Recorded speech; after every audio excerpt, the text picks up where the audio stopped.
Hey guys, Armagun here. Today we are taking apart the Sturmgewehr, the MP43, MP44, and STG44, all wrapped into one very easy to take apart firearm. So we'll prove it clear, drop the mag, prove it clear a couple more times because the action is just so freaking satisfying to cycle. And then we'll start popping her apart. So we've got one takedown pin right back here. We'll where have you seen that before? My spring seems to be a little weak here, but same guy that we use in basically every HK rifle that followed this. So now your buttstock is on there. It's press fit pretty good, but it'll work its way off, and it's under spring tension, so just, you know, expect that. Now the spring goes, it's a floppy guy, flaccid spring. That goes way back into the stock here, and that is actually a major downside to this rifle. This rifle, beautiful shooter, all that room for that that bolt to cycle back and lose momentum, basically burn up that energy. It's just a smooth gun, and it's almost like a borderline constant recoil. So that's really slick. But this being back in here is a very issue regarding durability. This wooden stock can swell if it gets wet, and that can clamp up on the spring, kind of locking it up. Or if you get shot here or otherwise really damage this buttstock, break it off even, well, that's basically the end of your running STG44. So there's that. I think I'm done laughing at this bouncing spring, so we'll pull that out now. That is a serious spring. So that's your powering this whole system. Your lower is riveted on, but that contains your full fire control group. It is a hammer fired system, but as you can see, we've got a little auto sear there. So that's got to be down, but quite a nice trigger actually. Then we can pull the carrier out, carrier and bolt.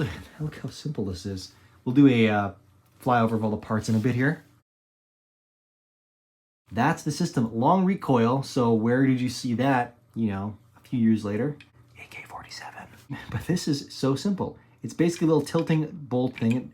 Here's your locking surface. It kind of falls into the receiver because this pushes it down as it closes. And there's a little extension here that the hammer hits. The hammer hits that guy.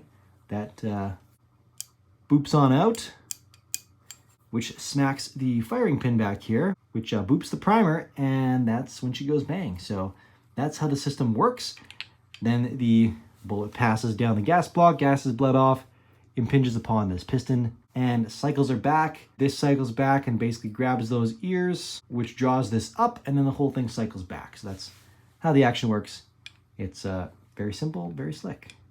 One other rather considerable ergonomic downside to this thing is, well, this is your handguard. It is sheet metal, and it is pressed up right against your barrel. So it's just kind of a spring compliant mechanism, more or less. It's just literally all you do. Pull that down, and it kind of pulls away from the bottom of the receiver there, and that's it. And you see there's your barrel. Normally, this is a heat shield, which then has something else over top of it.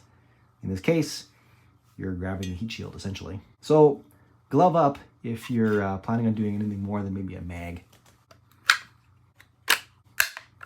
This is actually a stacking rod, so when you were out in the bush or whatever, you could lean 3 rifles up together. They rest on these resting pegs, and that way they'd be out of the muck, I guess. But you can see a little vent hole there, so obviously once the piston clears this, once the enough gas is pressurized in here, the piston flows past this point. At that point, the action's unlocked. It's got enough momentum to cycle back, so any excess gas is bled off through that port. And there you go. Super simple system. Just, man, a marvel of engineering at that point in time. Guys, thanks a ton. This is part of a 3-part video series, I suppose, on this gun at this time. And then the main channel is the one that covers the main video on this guy, so feel free to check that out. And I'll catch you on the next one. Arm&Gun, out. Boom diggity.